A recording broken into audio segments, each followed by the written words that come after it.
എന്റെ കുഞ്ഞിപ്പാത്തുമ്മ, ഇസ്ലാമിയങ്ങളാണെങ്കിലും അയൽപ്പക്കങ്ങളിലെ പിള്ളേരുമായി കൂട്ടുകൂടരുത്.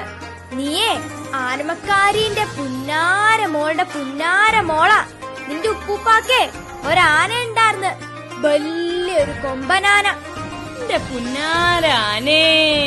പിന്നെ ഇവിടെ കല്യാണം കഴിഞ്ഞിട്ട് വേണം ഹജ്ജിന് പോകാര് കൂടിയില്ലെങ്കിലും കുഞ്ഞിപ്പാത്തൂടെ കല്യാണം നടക്കും. ഓള് ആനമക്കാരിന്റെ പുന്നാര മോളുടെ പുന്നാര. പിന്നെ അന്റെ ബാപ്പ എന്നെ കെട്ടാൻ വന്നത് അയിന്റെ പുറത്ത് കേറിയിട്ടാ. ബാപ്പ വരുന്നുണ്ട്, പത്തിരി ഒന്ന് ചുട്ടൂടെ? ബാപ്പ കാത്തിരിക്കുന്നു.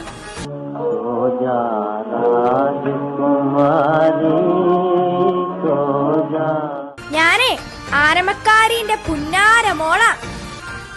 പെണ്ണായി പറഞ്ഞ തീ പിടിപ്പിക്കാനെങ്കിലും അറിയണം. ആ നാവൊന്ന് അടക്ക. ഇല്ലീല് മൂക്കില് വലിച്ചു കയറ്റോ? ഞാനേ ആനമക്കാരിന്റെ പുന്നാര മോളാ. ഒന്ന് ചുമ്മാ ഇരി. സുന്ദരി, നിന്റെ പേരെന്താ? എന്റെ പേര് തുന്നരി എന്നല്ല, ബുദ്ധൂസേ. സുന്ദരി എന്ന് പറയണം. ആട്ടെ പേരെന്താ? കുഞ്ഞിപ്പാത്തു. പിന്നെ എന്തിനാ ബുദ്ധൂസേന്ന് വിളിച്ചണേ? ബുദ്ധൂസേ അങ്ങനെയല്ല, എന്നെ എന്തിനാ ബുദ്ധൂസേ എന്ന് വിളിക്കുന്നേ എന്ന് ചോദിക്കണം. എന്ന് ചോദിച്ചാൽ പെണ്ണിന്റെ പര്യായമാണ് ബുദ്ധൂസ്. എന്റെ ഇക്കാക്ക പറഞ്ഞതാ. നീ ഏത് ജാതിയാ? മുസ്ലിം. ഞങ്ങളുടെ മാതിരിയാ? അല്ല, ഞങ്ങൾ ശരിയായ മുസ്ലിങ്ങളാണ്. അല്ല ബുദ്ധൂസേ, നിങ്ങക്ക് ആന ഉണ്ടായിരുന്നോ? ഇല്ല.